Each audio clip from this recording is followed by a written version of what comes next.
ఉమ్మడి గుంటూరు జిల్లా పొన్నూరు పరిధిలోని మామిళ్లపల్లిలో మొక్కజొన్న గోడౌన్ అధికారులు తెరవడంతో రైతులు ఆనందం వ్యక్తం చేశారు. గోడౌన్లో నిల్వ ఉన్న మొక్కజొన్నను బయటకు తీస్తూ రైతులు సంబరాలు చేసుకున్నారు. రైతులు స్వీట్లు పంచుకుంటూ సంతోషం వ్యక్తం చేశారు. అయితే ఈ ఘటనపై రైతులు పలు ఆరోపణలు చేశారు.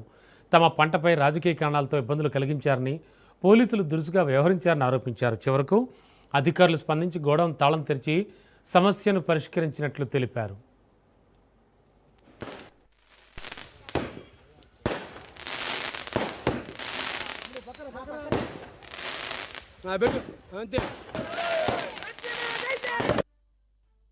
మన మొక్కజొన్నలు అన్యాయంగా తాళం వేసి రాష్ట్ర పోలీసులందరినీ తరలించి మీరు చేసిన అరాజకాన్ని మామల్లిపల్లి గ్రామస్తులు ఎదుర్కొని తమ మొక్కజొన్నలు తాను తీసుకోవడం ద్వారా పోరాట స్ఫూర్తిని చాటి చెప్పారని చెప్పక తప్పదు. ఈ ప్రభుత్వ నియంత్రిత పోకడలను ఏ ప్రజలైనా ఎదిరిస్తారు, ఎవరినైనా కాపాడడానికి ఇదే ఉద్యమమే స్ఫూర్తిగా ఉండాలనేటువంటి ఒక సందేశాన్ని మాత్రం రాష్ట్ర ప్రజలకు ఇవ్వడం జరిగిందనడంలో ఏమాత్రం అతిశయోక్తి లేదు.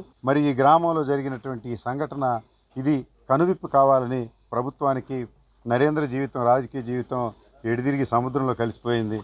తెలుగుదేశం పార్టీ వాళ్ళు చేసే కార్యక్రమం గోడౌన్ బాలగొట్టారు, గోడౌన్ దించారు, మళ్ళీ తాళాలు వేశారు.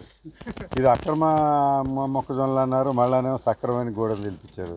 నిన్న అశోక్ బాబు చేసింది ఏంటంటే ఆయన చొక్కా చింపేసి పోలీసు అల్లకల్లోలం చేస్తే ఆనాడు పాపం చొక్కాలే ఉండే కాదు, ఏదో ఒక చొక్కా వేసుకున్నాడు అంబేద్కర్ దయ వల్ల. మరి అశోక్ బాబు కూడా సామాన్య రాజకీయ నాయకుడు కాదు. గవర్నమెంట్ ఉద్యోగానికి రాజీనామా చేసి మోటార్ వెహికల్ ఇన్స్పెక్టర్గా వచ్చి రాజకీయాల్లో అంబేద్కర్ స్ఫూర్తితో రాజకీయాల్లోకి వచ్చినటువంటి వ్యక్తి.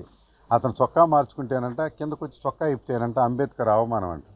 చొక్కా చింపినోడేమో అంబేద్కర్ ద్వారా రిజర్వేషన్లోకి వచ్చినటువంటి వ్యక్తి. ఈయన చొక్కా మార్చుకుంటావు మనం, మీకు ఏం చేయాలో తెలియట్లేదురా బాబు దూళిపాళ నరేంద్ర. నువ్వు ఎవరిని అడ్వైజర్ని పెట్టుకో, లేకపోతే వైఎస్ఆర్ కాంగ్రెస్ పార్టీ నువ్వు ఇప్పుడే ట్రైనింగ్లో ఉండి క్యాంపులో ఉండ ఒక కార్యకర్త నీకు అడ్వైజర్కి ఇస్తే అతను ఎందుకంటే బాగా చేస్తాడు, కానీ నీ ఉద్యమాలకు పనికిరా.